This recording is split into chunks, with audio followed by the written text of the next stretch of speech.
Right then, I have been dragged away from my mango tree to talk about this. Is Britain broken? They are arguing about it back home, or so I am seeing and reading across social media. Robert Jenrick says it is a write-off. Kemi Badenoch says it is fine. Starmer is pointing fingers like a game of Cluedo where everyone is Colonel Mustard. As for me, I am sat here in Isaan in my shorts watching the geckos on the wall, and let me tell you, those geckos have a more functional government. It is the great debate of 2026 apparently. Broken or just cracking, like a cheap vase glued back together one too many times. It all depends on what you are looking at. The state or the economy? The state, oh, it is doing a brilliant impression of a shed I once had. Looks all right from a distance, but the roof leaks, the door is off its hinges, and something is definitely living in the walls. Take the NHS. Still a point of pride, bless it. Nevertheless, it is like your beloved old car that is now more filler than metal.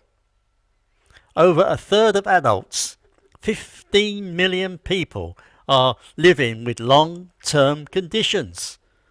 Britain does not have a national health service anymore. You have a national health state. It is not a treatment centre. It is a permanent resident. On top of that, do not get me started on your local council.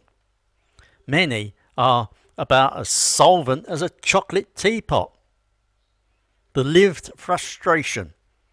That is posh talk for swearing as you plunge your car into another pothole that has been there since Blair was in power. The basic deal, you pay your taxes, they empty the bins, feels suspended. Which, by the way, is where this all started for me. Tony Blair. Yes, him. Everyone is blaming the last 14 years of Tories, and that is fair enough. However, it was New Labour which laid the track for this gravy train.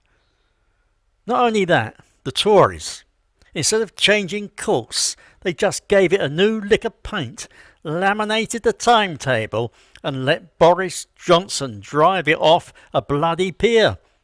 Wave goodbye indeed. Nevertheless, then you look at the economy. Not broken, they say. Just cracking. Sounds like my knees. It is not collapsing, it is just seizing up.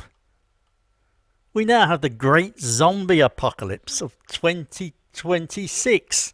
Not flesh eaters, but companies that have been shuffling along dead on their feet, kept going by cheap money. Now, with higher rates, they are finally meeting their maker. Good for the long term, but messy now. Besides, growth projected at a dizzy 1.2%. You could watch grass grow in January and get more excitement. This means there is no spare cash to fix that shed, is there? The cost of living crisis has cooled, which means you are not getting poorer quite as fast. You do not feel richer. You feel less poor than last year. A national mood of, well, it could be worse. Cheers for that. Naturally, the politicians are having a field day. Broken Britain makes a snappy slogan. Reform UK are milking it dry.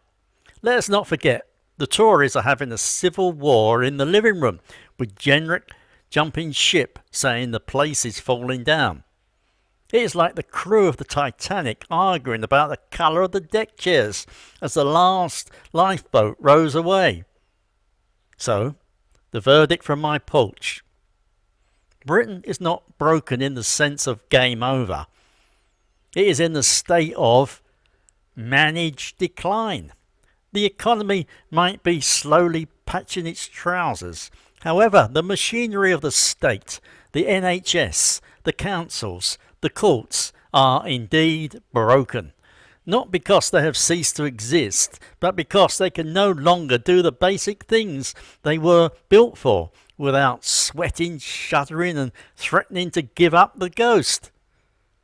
It is a turning point, which is now starting to look a lot like a breaking point.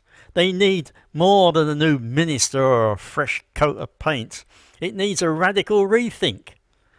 Nevertheless, from where I am sitting, all I see is the same old blokes with the same old toolbox trying to fix a software problem with a spanner or perhaps a sledgehammer. Right, I've said my piece.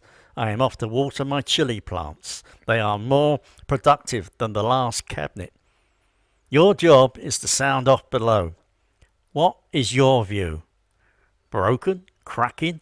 Or do you disagree with this grumpy old git entirely? Let us have a proper natter in the comments. Keep it civil, or I shall send the geckos round. Bye bye.